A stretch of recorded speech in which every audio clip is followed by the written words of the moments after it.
अस्सलाम वालेकुम everyone, this is may Akbar. Hope so आप सब लोग ठीक होंगे और मेरी वीडियोस आपको पसंद आ रही होंगी। आज ही हम लोग EDU A 430 का लेसन 2 करने जा रहे हैं, यानी टॉपिक 6 हम स्टार्ट करने जा रहे हैं। उम्मीद है कि आपको पिछले लेक्चर सारा समझ आ चुका होगा। Role of ICT in early childhood education. इसमें जो इम्पोर्टेंट है आपके लिए वो ये है कि कॉन्सेप्चुअल अंडरस्टैंडिंग बहुत जरूरी है 4RS की। अब 4RS है क्या? 4R फ्रेमवर्क जो है उसके अंदर फर्स्ट R रोल होता है, सेकंड रीजन होता है, third is relevance and fourth one is requirement. याद रखिएगा इस बात को।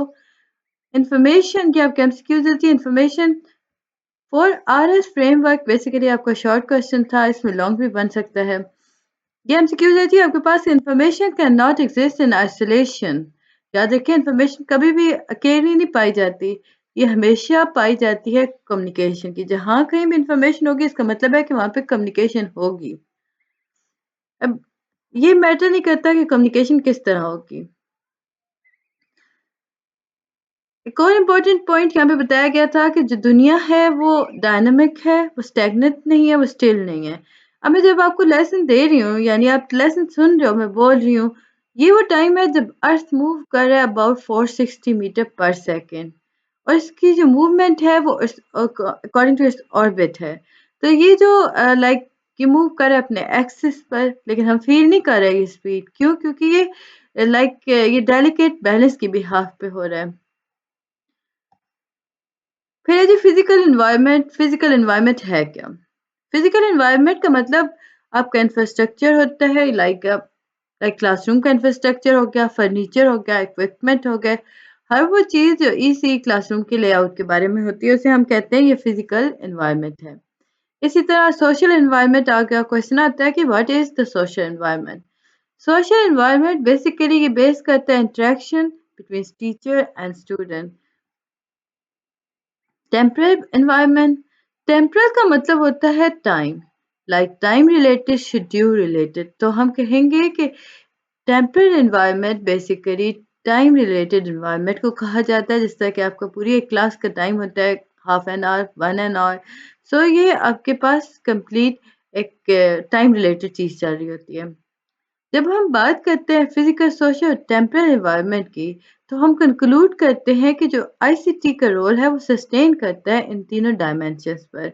आप कभी भी यूँ नहीं कर सकते कि एक ही डायमेंशन को लेके चलो और दूसरी दोनों को भूल जाओ। याद रखिएगा आईसीटी के अंदर आपके पास 3 डायमेंशंस है जो कि हैं physical, social and temporal environment, और ये फर्दर हम देखेंगे इसकी इम्पोर्टेंस।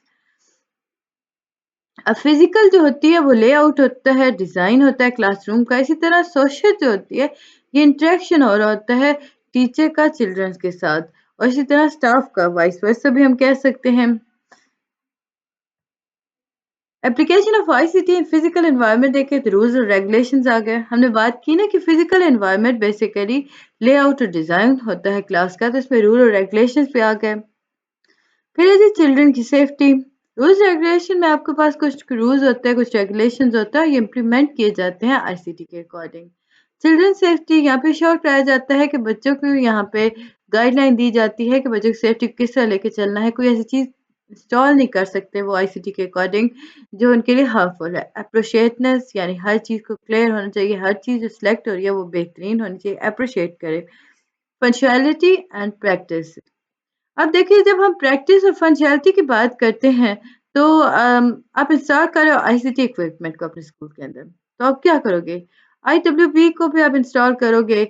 आपके पास लैपटॉप्स होने चाहिए, वेब कैम्स होने चाहिए, ऑडियो वीडियो रिकॉर्डिंग कैमरास होने चाहिए। लेकिन अगर आपकी सारी चीज़ें आपके पास हैं और स्टाफ आपका ट्रेंड नहीं है तो आप कैसे ऑपरेट कर सकते हो? तो आपको यहाँ पे फंक्शनल भी रखना होता है और प्रैक्टिस भी करना पड़ता है, लाइक ट्रेनिंग दी जानी चाहिए। मैनेजेबिलिटी। अब मैनेज करते हो आईसीटी लेस से हम कहते हैं कि हमने स्टार्ट किया जी इंटीग्रेट करना अपने स्कूल को। एक कंप्यूटर है, एक सिस्टम है जी, इंटीग्रेशन के लिए इनफ होता है। अगर आप स्मॉल स्केल से स्टार्ट करते हो तो आहिस्ता आहिस्ता क्या होता है कि वो एक्सपेंशन की तरफ चला जाता है। लाइक आप मैनेज कर रहे हो तो इतनी अच्छी अच्छी चीज़ें कि वो आगे बढ़ती जाती हैं। अरेंजमेंट, फिजिकल स्पेस का होना बहुत ज़रूरी हो जाता है। फिर जी flexibility. You have to plan a space. अब इसमें कहा गया था कि आप ऐसी स्पेस प्लान करो जिसके अकॉर्डिंग फ्लेक्सिबल होना चाहिए। आपको अमेंडमेंट नहीं होनी चाहिए। लाइक हम इसमें कह सकते हैं वीडियो रिकॉर्डिंग कॉर्नर होना चाहिए, बुक्स रीडिंग कॉर्नर एक अलग होना चाहिए। कनेक्टिविटी, फिजिकल एनवायरनमेंट के अंदर कनेक्टिविटी का होना बहुत इंपॉर्टेंट है। हाई स्पीड कनेक्टिविटी जो होती है वो इम्पॉर्टेंट होती है जब आप इंटरनेट से कनेक्ट होते हो, आप वायरलेस नेटवर्क को लेके चलते हो, तो आपके पास आईसीटी ऑनलाइन रिसोर्सेज आप चल रहे हो तो आपके पास कनेक्टिविटी बेहतरीन होनी चाहिए। फर्नीचर, हाइट और यूज ऑफ चिल्ड्रन के अकॉर्डिंग फर्नीचर को डिजाइन करना चाहिए। लिसनिंग, अगर आपके पास क्वेश्चन आता है ना कि जी बताएं आप हमें application of ICT in physical environment, तो सिंपल नाम लिखेंगे। Rules and regulation, children safety, appropriateness, manageability, arrangement, flexibility, connectivity, furniture, lightning, installation, dynamic और एस्थेटिक। अब देखिए, जब हम बात करते हैं क्लासरूम को सपोर्ट करते हैं आईसीटी को लेकर, तो जो हाइट होती है ना आईडब्ल्यूबी की, वो इसके अकॉर्डिंग होनी चाहिए बच्चों के। अब देखो, टीचर्स के लिए नहीं होनी चाहिए सिंपल, इसे बच्चों के अकॉर्डिंग भी होना चाहिए ताकि वो आसानी से एक्टिविटीज कर सकें। एस्थेटिक का अगर देखें तो कलर क्लासरूम का वॉलपेपर्स कैसे हैं, बहुत शॉकिंग तो नहीं है। आइज के लिए हम इसमें देखते हैं तो कूल कलर्स को यूज हो रहा होता है। अब सोशल एनवायरनमेंट के अकॉर्डिंग देखें टीचर और स्टूडेंट को, तो टीचर जो है वो असेसिबल करती है, रखती है, like digital cameras, web cam और वायरलेस नेटवर्क इंटरनेट असेस कर रही होती है। लेकिन इसमें हम कुछ चीज़ें ऐसी देखते हैं जो टीचर जो यूज़ कर रही होती है वो सोशली बच्चों के साथ इंटरेक्ट करके कर रही होती है। अर्ली चाइल्डहुड टीचर जो होती है उसके पास एक्सेस होती है कि वो एप्रिशिएट सॉफ्टवेयर को इंस्टॉल करती है, देन वो उसके अकॉर्डिंग वर्क करवा लेती है, इंटरेक्ट कराती है पेरेंट्स को, देन स्टूडेंट्स को, और इस तरह वो फीडबैक लेती है। एक और यहाँ चीज़ बताई गई थी कि प्रोग्रामेबल टॉयज। प्रोग्रामेबल टॉयज जो होते हैं ये ऐसे टॉयज हैं जहाँ पे बच्चा जो हो रहा होता है वो यूज़ करता है प्रोग्राम को, उसके अंदर वो कमांड कुछ सर्टेन काइंड ऑफ कमांड्स वो दे रहा होता है, और स्मॉल रोबोट्स और पपीज वो क्रिएट कर रहा होता है, ये टीचर की हेल्प से हो रहा होता है। स्टेम टॉयज भी आ जाते हैं जी। अब स्टेम टॉयज हैं क्या? उनके बिहाफ पे कॉन्सेप्ट है S for science, T for technology, E for engineering and E M for mathematics. अब ये जो टॉयज हैं ये बेटर क्लासरूम इंटरेक्शन की तरफ चलते हैं। फिर जी हम टेम्परल एनवायरनमेंट की एप्लीकेशन देख लेते हैं। टेम्परल डिस्प्ले, टेम्परल यानी टाइम रिलेटेड हम बात कर रहे हैं। प्लान एक्टिविटीज़ यहाँ पे चलेंगी, टाइम टेबल हो रहा होगा, बच्चे क्यूरियस होंगे कि इनके स्कूल उन्हें किस टाइम पे पहुँचना है, ये सारी बातें हो रही थी। फिर जी एम्पल मूवमेंट, जब हम बैलेंस करते हैं एक्टिविटीज़ को थ्रू आउट द डे, तो आप क्या करते हो, पॉज करके अपने शेड्यूल को आप इसे ऑनलाइन पोस्ट कर रहे थे ताकि पेरेंट्स को पता चल सके कि आज क्या हुआ था। आपके आप उन्हें रिमाइंड कराते हो बच्चों को कि मिडिल ऑफ क्लास उन्होंने क्या किया और किस तरह उन्हें घर में आपने रखना है। प्रिडिक्टेबल लर्निंग रूटीन्स, अब बच्चे जो होते हैं उन्हें पता होता है कि किस तरह वो चेंज कर सकते हैं शेड्यूल को, like they are going to change the schedule. Children को पता होना चाहिए कि नेक्स्ट क्या आना है। आप मैथ पढ़ो, सडनली आप साइंस की तरफ नहीं जा सकते हो। बच्चों को आप पहले एक हिंट दोगे, आपकी नेक्स्ट क्लास जी साइंस की, तो वो मेंटली प्रिपेयर हो जाते हैं। मल्टीपल एक्टिविटीज, वार्म अप और cool down activities. Temporal environment के अंदर हम अगर देखें तो यहाँ पे आपके पास एक शेड्यूल नहीं होता, आप बच्चों को चेयर पे फिक्स नहीं कर सकते हो, आपको टाइम देना पड़ता है उन्हें। इसमें हम देखते हैं वार्म अप एक्टिविटीज़ करी जा रही होती हैं, कूल डाउन एक्टिविटीज़ हो रही होती हैं, डिफ़िकल्ट टास्क करवाए जा रहे होते हैं। आउटडोर प्ले टाइम होता है। आउटडोर प्ले टाइम जो बेसिकली है, इसे हम आईसीटी के अकॉर्डिंग देखें तो इसे हम अचीव नहीं कर सकते। आईसीटी का मतलब हम इसमें देखें तो ये सिंपल इंडिकेट करता है बच्चों को कि अपने आउटडोर प्ले टाइम जो है वो ओवर हो चुका है आपका। एक्चुअल आउटडोर जो होता है वो एक्चुअली आउटडोर ही होता है। इसका ये मतलब नहीं है कि आप कंप्यूटर के सामने बैठे हो इंडोर और आप गेम्स खेल रहे हो और आप कहोगे ये आउटडोर प्ले टाइम था। फिर स्मूथ ट्रांजिशन, आपको सडन चेंज, वही बात जो मैंने बताई थी, टेम्परेरी एनवायरनमेंट में आप सडन चेंज नहीं कर सकते हो, अब्रप्ट चेंजेस को आप अवॉइड करते हो।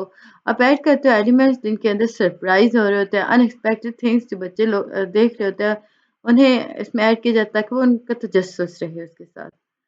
टॉपिक 8 है एप्लीकेशन ऑफ आईसीटी इन की लर्निंग एरियाज, यानी केएलएस। की लर्निंग एरियाज आपके पास आ जाते हैं। व्हाट इज या व्हाट आर की लर्निंग एरियाज? की लर्निंग एरियाज जो होते हैं ये बेसिकली डिसिप्लिन्स होते हैं जो अर्ली चाइल्डहुड के अंदर बच्चों को सिखाए जाते हैं। इसमें बच्चों को स्पेसिफिकली डिफाइन कर दिया जाता है कि कौन से ऐसे एरियाज हैं जो कि उनकी नेसेसरी है उनके लिए, जिसके नज़दीक वो उन पे अमल करते हुए पढ़ सकते हैं। कुछ स्टैंडर्ड्स बच्चों को क्लियर कर दिए जाते हैं। इसी तरह स्टैंडर्ड्स सेट होते हैं हर कंट्री के खुद, मतलब हर कंट्री के दूसरी कंट्री से डिफरेंट होते हैं।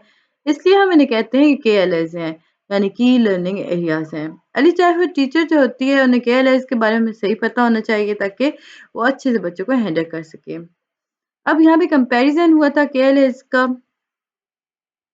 केएलएस जो थे कंट्री प्री स्कूल यानी यूके के हम देखते हैं, और एसएनसी यानी सिंगल नेशनल करिकुलम पाकिस्तान के अंदर हम देखते हैं। पर्सनल सोशल डेवलपमेंट थी यूके के अंदर। ऑन द अदर हैंड 2021 में जो सर्च हुई उसमें बताया गया था कि पाकिस्तान के अंदर जो करिकुलम है उसके नज़दीक personal social and emotional development भी हो रही होती है। लैंग्वेज और कम्युनिकेशन की बात की गई थी। यहाँ पे लैंग्वेज और लिटरेसी की बात की जाती है। फिजिकल डेवलपमेंट हो रही है। On the other hand basic mathematical concept clear कराए जा रहे होते हैं। मैथमेटिकल प्रॉब्लम सॉल्विंग और रीजनिंग डेवलपमेंट हो रही होती है। अब पाकिस्तान के अंदर करिकुलम में बताया जाता है कि हमारे आसपास दुनिया में हो क्या रहा है। क्रिएटिव डेवलपमेंट हो रही होती है यूके के अंदर। पाकिस्तान फिजिकल डेवलपमेंट की तरफ जा रहा होता है। देन हेल्थ हाइजीन और सेफ्टी की तरफ जाता है। Knowledge and understanding of the world के बारे में बताते हैं यूके के अंदर। यहाँ पे हम सिंपल देख लेते हैं कि दुनिया के आसपास क्या है। यहाँ पे नॉलेज और अंडरस्टैंडिंग दी जाती है। Single national curriculum of Pakistan. अब हम देखते हैं ये है क्या। इसमें दो तरह के करिकुलम होते हैं। एक है जी देखिए दुनिया में हमारे पास दो तरह के करिकुलम होते हैं। एक है single national curriculum of Pakistan जो हमारे पास है 2021, और सेकंड आपके पास है प्री स्कूल करिकुलम यूके के रिलेटेड, और ये 2023 के अंदर लॉन्च हुआ था। हम यूज देखते हैं जी आईसीटी का।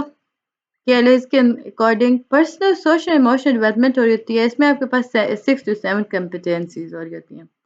फर्स्ट कॉम्पिटेंसी जो है इसमें बच्चों को अंडरस्टैंड कराया जाता है, उसकी लाइक डिसलाइक स्ट्रेंथ इमोशंस और सेल्फ ग्रूमिंग के बारे में बताया जाता है। सेकंड के अंदर बच्चों को बताया शेयर करने का तरीका सिखाया जाता है। उन्हें बताया जाता है कि आप कोलैबोरेशन से कैसे वर्क कर सकते हो। कोलैबोरेट आप किससे करोगे? टीचर से, पीस से, फैमिली मेंबर्स से, अपने नेबर्स से। थर्ड कॉम्पिटेंसी के अंदर बताया जाता है कि आपको किस तरह पार्टिसिपेट करना है या एप्रिशिएट करना है अपने हेरिटेज को, कल्चर को।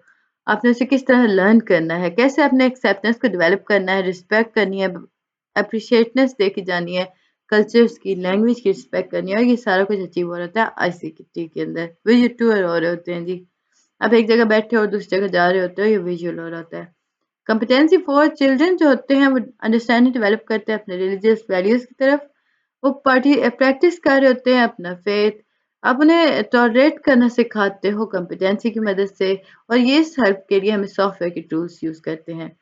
फिफ्थ और सिक्स देखें तो इसमें सेंस ऑफ रिस्पॉन्सिबिलिटी बच्चे की क्रिएट हो जाती है फिफ्थ में। सिक्स में अगर हम बात करें तो बच्चा जो होता है कर्टेसी एक्सप्रेशन की तरफ चला जाता है। कर्टेरियस, या हम यूँ कह लें कि कर्टियस जो होता है ना वेल बिहेव होते हैं। इसमें बच्चा जो होता है वो शाय होता है। हम इसे अगर सिंपल करें तो हम कहेंगे कर्टियस और वेल बिहेव जो होता है इसमें बच्चा जो होता है वो शाय नहीं होता, वो बोलता है क्लास के अंदर। यहाँ पे कुछ मिसकंसेप्शन थी कि जो बच्चा है वो नॉइज़ क्रिएट करता है, वो अच्छी बात है। एक्चुअली जो होता है ना, ये नॉइज़ जो हो रही थी ये अटेंशन के बिहाफ पे हो रही होती है। वो चाहता है कि टीचर उसे अटेंशन दे। कॉम्पिटेंसी 7 आपके पास है। इसमें सेंस ऑफ सिटीजनशिप आ जाती है। डेमोन्स्ट्रेट एथिकल और मॉरल वैल्यू करना सिखाता है, जैसे कि ऑनेस्टी हो गया, अकाउंटेबिलिटी हो गया, सोशल जस्टिस हो गया। अब जी हम लैंग्वेज और लिटरेसी को देख लेते हैं। हमने बात की ना पाकिस्तान के अंदर करिकुलम के अंदर जो जो चल रहा है हम उसे देखते जा रहे हैं। लैंग्वेज और लिटरेसी के अंदर बच्चों को एंगेज किया जाता है फर्स्ट कॉम्पिटेंसी के अंदर कि वो कॉन्फिडेंटली यूज करता है लैंग्वेज को। सेकंड में देखें तो वो डिस्क्राइब करता है ऑब्जेक्ट्स को। थर्ड में वो एंजॉय कर रहा है लिसनिंग स्टोरीज एंड पोएम्स और राइम्स, और अपनी स्टोरीज वो खुद से बना सकता है, राइम्स की तरफ भी जा सकता है। रीडिंग स्किल्स के अंदर हम देखें तो फोर्स के आपके पास आती है, जिसके अंदर बच्चा जो होता है एज अप्रिशिएट बुक्स को हैंडल भी कर लेता है, उसमें एंजॉय भी कर रहा होता है। इसमें हम डिस्कस कर रहे हैं एप्लीकेशन आईसीटी के अंदर। इस केस के अंदर बच्चा जो होता है डिजिटल लाइब्रेरीज की तरफ जाता है और वो डिजिटल लाइब्रेरी के थ्रू हेल्प लेता है। फिफ्थ में अगर देखें तो चिल्ड्रन जो होते हैं वो अंडरस्टैंड कर लेते हैं कि बुक को कैसे ऑर्गेनाइज करना है, लाइक वो उन्हें पता होता है कि ऑर्गेनाइज डिजिटली बुक्स कैसे होंगी। सिक्स में अगर देखें तो रिकग्नाइज करता है लेटर्स और फेमिलियर वर्ड्स के बारे में चला जाता है। सेवन बच्चा जो होता है वो यूज कर होता है पिक्चर सिंबल और फेमिलियर लेटर्स को। इसी तरह मैथमेटिकल कॉन्सेप्ट्स की अगर हम बात करते हैं तो बच्चा जो होता है सबसे पहले लॉजिक को डेवलप करता है, लाइक वो डेवलप कर होता है बेसिक लॉजिकल क्रिटिकल और क्रिएटिव प्रॉब्लम सॉल्विंग स्किल्स को। देन से मतलब कॉम्पिटेंसीज टू के अंदर हम देखें तो बच्चा जो होता है बेसिक अंडरस्टैंडिंग की तरफ जा रहा होता है, लाइक वो काउंटिंग सीख रहा होता है अप टू 50 जीरो से 9। इसी तरह कॉम्पिटेंसी थ्री के अंदर बच्चा जो होता है वो रिकग्नाइज करता है बेसिक ज्योमेट्रिकल शेप्स को और पोजिशंस को। फोर के अंदर वो अंडरस्टैंड कर लेता है मेजरमेंट को, the world around us. First competency के अंदर बच्चा समझता है कि उसकी फैमिली के लिए क्या इंपॉर्टेंट है, वो फैमिली हिस्ट्री के बारे में बात करता है। सेकंड में वो डेवलप करता है अंडरस्टैंडिंग लोगों और आसपास के लोगों के बारे में, माहौल के बारे में। थर्ड के अंदर बच्चा रिकग्नाइज करता है डिफरेंस को between living and non living things. Fourth के अंदर बच्चा जो होता है वो रिकग्नाइज करता है प्लांट्स और एनिमल्स को, उनके एनवायरनमेंट को, उनके बेसिक फीचर्स को। फिफ्थ के अंदर वो ऑब्जर्व करता है वेदर कैसा है, डेवलप अंडरस्टैंडिंग का होता है सीजन्स की, उनकी सिग्निफिकेंस की। सिक्स में अगर देखें तो केयरिंग एटीट्यूड उसका आ जाता है। सेवन में वो रिकग्नाइज करता है आइडेंटिफाई करता है नेचुरल रिसोर्सेज को। और एट के अंदर वो एक्सप्लोर करता है बेसिक टाइप ऑफ नॉलेज। यानी कि हम देख रहे हैं कि बच्चा डेवलप कैसे हो रहा है पाकिस्तानी करिकुलम के अंदर। फिजिकल डेवलपमेंट जो है इसमें हम देखें तो ये फिजिकली हो रही होती है। इसमें टीचिंग आप कर रहे होते हैं instead of only teaching the concept, like running हो गया, स्विमिंग हो गया, ये आईसीटी के थ्रू नहीं हो सकता। इसमें फर्स्ट कॉम्पिटेंसी में के अंदर बच्चा जो होता है वो सेंस ऑफ बैलेंस कोऑर्डिनेशन सीखता है। सेकंड के अंदर बच्चा जो होता है वो हैंड आई कोऑर्डिनेशन को इंक्रीज कर लेता है, यहाँ पे वो हैंडल कर लेता है टूल मटेरियल्स को। थर्ड के अंदर वो सेंसरी मोटर डेवलप कर लेता है। हेल्दी हाइजीन एंड सेफ्टी के अंदर देखें तो यहाँ पे बच्चे के पास अवेयरनेस क्रिएट हो जाती है कि किस तरह उसने अपने टीथ को ब्रश करना है, वो अच्छा है, लाइक कौन सा मेथड है जिसके थ्रू आप खुद को क्लीन रख सकते हो, उसके क्या बेनिफिट्स हैं, हाथों को किस तरह धोना है, किस तरह सैनिटाइज करना है। सो इसी के अकॉर्डिंग कॉम्पिटेंसी वन के अंदर हम देखते हैं तो वो अंडरस्टैंडिंग करता है importance of healthy safe and hygienic practices को। और कॉम्पिटेंसी टू के अंदर वो डेवलप करता है पर्सनल सेफ्टी और सिक्योरिटी को। फर्दर हम क्रिएटिव आर्ट की तरफ जाते हैं तो क्रिएटिव आर्ट में आईसीटी बहुत यूजफुल है, अपॉर्चुनिटी प्रोवाइड कर होता है, इमेजिनेशन क्रिएटिविटी को क्यूरियोसिटी दे रहा होता है। अब हम देखते हैं कि बच्चों को किस तरह सिखाया जाता है। फर्स्ट कॉम्पिटेंसी के अंदर बच्चा एक्सप्रेस करता है ड्राइंग और कलर्स को यूज करना। सेकंड के अंदर हम बच्चे की बात करते हैं तो वो लो कॉस्ट और नो कॉस्ट वेस्ट मटेरियल की तरफ चलता है कि उन्हें कैसे क्रिएट किया जा सकता है क्राफ्ट प्रोजेक्ट के अंदर। थर्ड के अंदर वो देखता है कि एक्सपेरिमेंट कैसे करना है अपने मटेरियल्स के साथ, अपनी ऑब्जर्वेशन इमेजिनेशन को अपने सामने रखते हुए, यानी कि मॉडल स्कल्पचर कैसे बनाने हैं। फोर के अंदर अगर हम बात करें तो बच्चा जो होता है वो स्किल ऑफ कॉलेज वर्क को यूज करता है, लाइक वो लर्न कर रहा होता है। इसी तरह वो प्रिंटिंग की तरफ जाता है और मुख्तलिफ चीज़ों को क्रिएट करता है, like create their own art piece and patterns, यानी फाइन मोटर डेवलप हो चुकी है। फाइव के अंदर अगर हम देखें तो चिल्ड्रन ऑब्जर्व करता है, पार्टिसिपेट करता है, वेरियस टेक्निक्स को एक्सप्लोर कर रहा होता है। Sound rhythm and action, children जो होते हैं वो सुनते हैं, आइडेंटिफाई करते हैं, लाइक क्यू कर ले कि अप्रिशिएट कर रहे होते हैं साउंड पैटर्न्स को, रिदम्स को, राइम्स को। ड्रामेटिक प्ले के अंदर अगर हम देखें तो बच्चा जो होता है वो इंक्रीजिंग उसका कॉन्फिडेंस लेवल इंक्रीज हो जाता है, ड्रामेटिक प्ले की एक्टिविटीज में हेल्प कर रहा होता है। इसी तरह क्वेश्चन आता है कि why ICT for inclusion in education. आगे बढ़ने से पहले काइंडली मेरे चैनल को लाइक और सब्सक्राइब कर दीजिएगा। वीडियो पसंद आती है कमेंट करें, नहीं समझ आ रहा तो मुझसे पता कर लें। आईसीटी इंफॉर्मेशन कम्युनिकेशन टेक्नोलॉजीज जो होते हैं हमें वैरायटी ऑफ सॉफ्टवेयर को प्रोवाइड, लाइक हमें इंफॉर्मेशन प्रोवाइड कर रही होती हैं। इसमें हम डिजिटली असेस करते हैं टेक्नोलॉजीज को जो कि डिफिकल्टीज को ओवरकम करता है। अगर अकॉर्डिंग टू यूनिसेफ हम बात करें तो इंक्लूजन अर्ली चाइल्डहुड क्या है। इंक्लूसिव एजुकेशन का मतलब होता है सेम क्लासरूम के अंदर सारे बच्चों को एक ही जैसी एजुकेशन देना, सेम स्कूल होना, इसमें रियल लर्निंग अपॉर्चुनिटी सेम होनी चाहिए। यूनिसेफ के अकॉर्डिंग उन्होंने कहा कि जो बच्चे हैं वो क्लासरूम के अंदर उन्हें सेम स्कूल के अंदर अगर वो हैं तो उन्हें एक जैसा ही आप ट्रीट करोगे। उन्हें एस्टेब्लिश करने की स्पेशल इंस्टीट्यूशंस एस्टेब्लिश करने के लिए ज़रूरत नहीं होती। लाइक इसमें हम देखें तो वो सारी चीज़ें आपको एक साथ लेके चलनी होती हैं। फिर है जी convention on the right of person with disability. अब डिसेबिलिटीज़ की बात करते हैं। 2006 के अंदर हम देखें तो यूनेस्को ने कन्वेंशन दी थी जिसके अंदर डिसेबिलिटीज के हामिल लोगों को उन्हें उसने राइट्स दिए थे जिसे कहा जाता है CRPD, convention on the right of person with disabilities. इसमें ओरिजिनल डॉक्यूमेंट्स में प्रेजेंट किया गया था। लाइक ये वो डॉक्यूमेंट्स है जो 2006 के अंदर कन्वे किए गए थे। इसमें कहा ये बेहतर वर्जन था जी यूनिसेफ की तरफ से। इसमें रिकमेंड किया गया था कि हम अगर आप डीप स्टडी करते हो तो आप सीखते हो डिफरेंट वेरिएबल्स को जिन्हें समझना आसान हो जाता है। और इस हिस्से में 50 आर्टिकल्स दिए गए थे। डिफरेंट टाइप ऑफ आर्टिकल्स थे जिनके अंदर बंदों की इंसानों की डिसेबिलिटीज को डिस्कस किया गया था और बताया गया था कि ये जो डिसेबिलिटीज होती हैं इन्हें आप क्योर कर सकते हो। लाइक पर्सन विद डिसेबिलिटीज को उन्होंने कहा था ये PWD है। अगर हम रेफर करते हैं PWD या CRPD को, इसका मतलब ये है कि हम बात कर रहे हैं उन राइट्स की, उन आर्टिकल्स की जो डिसेबिलिटीज लोगों के लिए, डिसेबल लोगों के लिए रेफर किए गए थे।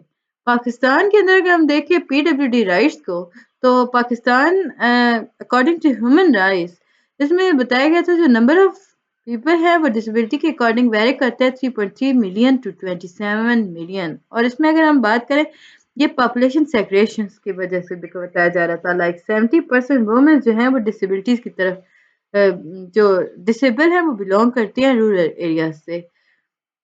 स्टैटिस्टिक अगर हम देखें ना तो वो यूनाइटेड नेशन की तरफ से बताया गया था एक रिपोर्ट के तौर पे जो 2023 में आई थी कि जो अब वो रिपोर्ट क्या थी हम देखें तो इसमें बताया गया था कि जो पाकिस्तान के अंदर डिसेबिलिटी रेशियो है वो इंक्रीज हो चुकी है। रेटिफाई रेटिफाई का मतलब क्या है? इसमें लीगली एक्सेप्ट होता है, सेंसेशन हो रही होती है। ये एक्सेप्ट हुआ था जी 2011 के अंदर। इसमें राइट्स दिए गए थे। मिनिस्ट्री ऑफ पाकिस्तान ने इंट्रोड्यूस कराया था ICT rights for disable persons और ये उन्होंने एक बिल दिया था डिसेबिलिटी बिल 2018 के अंदर। इसमें उन्होंने ICT राइट बिल्स के बारे में बात की थी और यहाँ से हमारा सबसे पहला स्टेटस स्टार्ट हो जाता है। लाइक हम इसमें देखें तो CRPD को और आप थ्रू वर्ड देखें ना तो पूरा एक मैप है आपके पास। अब ये जो रेड रेड है यहाँ पे अभी नहीं आए, बाकी सारे मुल्कों में आ चुके हैं।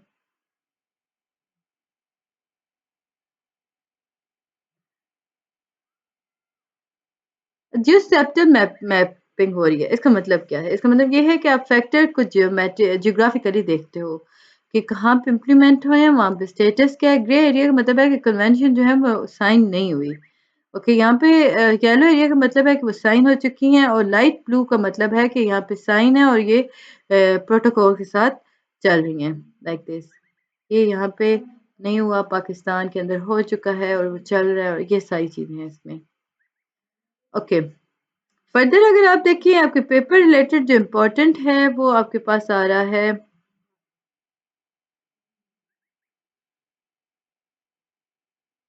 उम्मीद है कि आपको हर चीज़ समझ आ रही होगी। अब देखिए जब हम हियरिंग इम्पेयरमेंट, अच्छा यहाँ पे आपको डिसेबिलिटीज़ के बारे में बताया गया था कि कौन-कौन सी डिसेबिलिटीज़ आ जाती हैं। How to overcome difficulties, enable education activities for inclusion हो गया। लाइक इसमें आप लेक्चर्स को जब ऑरल डिलीवर टीचर कर रही होती है आप नोट्स ले लें। रिटन टेक्स्ट और होते हैं, रिटन वर्क और होता है। बुक्स इन डेज़ी फॉर्मेट आपको रिकॉर्डेड लेक्चर्स दिए जा रहे होते हैं और नोट्स के तौर पर एक्सेसिबल लर्निंग्स हो रही होती हैं। इसी तरह अगर हम ICT की बात करते हैं तो ये आपके पास कन्वेंशनल डिजिटल रिकॉर्डर होता है, फ़ोन रिकॉर्डर हो होता है, स्टैंडर्ड प्रोजेक्टर होता है, ब्रेल कीबोर्ड्स होते हैं, कंप्यूटर, टैबलेट, स्मार्टफ़ोन्स हो गए, इंटरैक्टिव डिस्प्ले और प्रोजेक्टर हो गया। देन आपके पास जी ब्रेली बुक्स जो होते हैं ये बेसिकली इसमें वर्कशीट्स को ऐड किया जाता है जो स्पेशली डिज़ाइन की जाती हैं विजुअल इम्पेयर्ड स्टूडेंट्स के लिए। देन स्क्रीन रिकॉर्डिंग सॉफ्टवेयर जो होता है ये स्पीच सिंथेसिस के अकॉर्डिंग चलता है। लाइक इसमें आप स्पीच की तरफ चलते हो, टेक्स्ट को देख सुन रहे होते हो। ये विजुअल इम्पेयरमेंट स्टूडेंट्स के लिए बहुत अच्छा होता है। फिर जी आपके पास आता है हियरिंग इम्पेयरमेंट। इसमें बच्चा जो होता है वो सुन नहीं पा रहा होता, वो लिसन नहीं कर पा रहा होता, डिस्टॉर्टेड वे में उसे आवाज़ आ रही होती है। कभी-कभी होता है उसे आवाज़ ही नहीं आ रही होती, एम्पलीफाई नहीं कर पा रहा होता साउंड्स को। तो बहुत सारे ऐसे सॉफ्टवेयर इंट्रोड्यूस कराए गए थे जिन्होंने इस चीज़ को क्लियरली सेट कर दिया था। लाइक उसमें हम देखें तो ठीक हो गया बच्चों का, वो बच्चा समझने लगा। फर्दर इसमें इतना इम्पोर्टेंट कुछ नहीं था। कंक्लूजन अगर हम देखें तो एनेबलर के अगर हम देखें इंक्लूसिव है आईसीटी के अंदर, ईसी है, इंक्लूसिव ट्रांसफॉर्मेटिव है, जिसका मतलब है कि आप बैरियर्स को रिमूव कर रहे हो with the passage of time. Stake holder, stake holder जो है ये बेसिकली वो पार्टी होती है जो कि इंटरेस्ट शो करती है बिजनेस के अंदर और ये अफेक्ट कर रही होती है या इसे अफेक्ट किया जाता है बिजनेस से। ये वो लोग होते हैं जो इम्पैक्ट करते हैं अर्ली चाइल्डहुड एजुकेशन का। मानना होता है कि ये जो प्रोसेस है ईसीई का ये आपके बच्चों के लिए बहुत अच्छा है। चाहे अब उनके नज़दीक बच्चों को अगर देखें तो वो सबसे पहले बात करते हैं बच्चों की। पेरेंट्स जो होते हैं वो अपने रिसोर्सेज को एग्जॉस्ट कर देते हैं, लाइक वो इन्वेस्ट करते हैं बच्चों पर, उनकी तालीम पर, उनके फ्यूचर के लिए। उनका मानना है कि बच्चे पैदा हुए ताकि वो पढ़ सके, सीख सके। ऐसा कभी भी नहीं हुआ कि बच्चा दुनिया में आए और वो सीखने के अमल से दूर हो जाए, उसका लाइक सीखने का अमल स्टार्ट ना हो। हर टाइम, हर सेकंड, हर मिनट बच्चा जो होता है वो इंटरेक्ट कर रहा होता है एनवायरनमेंट के साथ। बच्चा जो होता है वो क्यूरियस होता है, हमने बात की थी, एक्सप्लोर करता है, मतलब चीज़ों को वॉन्डर करता है, अपने आसपास की दुनिया को एक्सप्लोर कर रहा होता है वो एक आसपास चीज़ों को देखकर। पेरेंट्स की अगर हम बात करें तो सेकंड स्टेक होल्डर जो होते हैं वो पेरेंट्स होते हैं। लाइक बच्चा जो होता है दुनिया में आके सबसे पहले जो वो सीखता है वो पेरेंट्स से सीख रहा होता है। पेरेंट्स के इन्वेस्टमेंट बच्चे पे टाइम, मनी के अकॉर्डिंग चल रही होती है। जेनेटिक इन्वेस्टमेंट भी हो रही होती है। जेनेटिक अगर हम बात करें तो बच्चों के अंदर जीन्स पास्ड और होता है फ्रॉम देयर पेरेंट्स और ये बहुत इंपॉर्टेंट रोल प्ले कर रहे होते हैं। टीचर्स की बात करें तो हमारे पास थर्ड जो आता है वो टीचर्स आ जाती हैं। टीचर्स जो होती हैं वो एलिमेंट ऑफ क्वालिटी एजुकेशन बच्चे को प्रोवाइड कर रही होती है। क्वालिटी ऑफ एजुकेशन के अंदर देखिए अगर वो अच्छी नहीं है तो इसकी बात है कि बच्चा अच्छे से सीख नहीं सकता।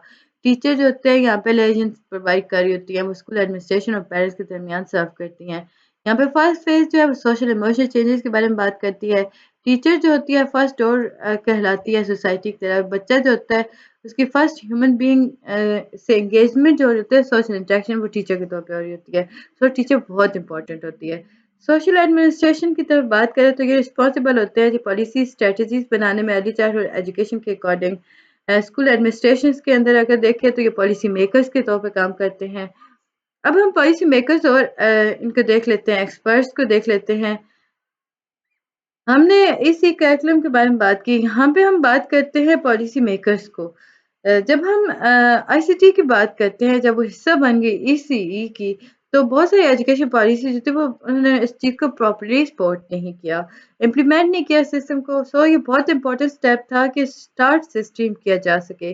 अगर स्टार्ट स्ट्रीम जो है वो बेहतरीन है तो बच्चा ऑनवर्ड अच्छे से जा सकता है। इसी तरह हम प्रोविजंस की बात करते हैं, वो पॉलिसी के अकॉर्डिंग इनकरेज कर होता है पब्लिक और प्राइवेट पार्टनरशिप्स को। इन्वॉल्वमेंट हो रही होती है कम्युनिटी की, प्राइवेट सेक्टर्स पे भी हो रही होती है, पब्लिक सेक्टर पे हो रही होती है। उम्मीद है कि आपको ये सारी चीज़ें समझ आ चुकी होंगी। मिलते हैं नेक्स्ट वीडियो में, तब तक के लिए अल्लाह हाफिज़। चैनल को मेरे सब्सक्राइब ज़रूर कर दीजिएगा।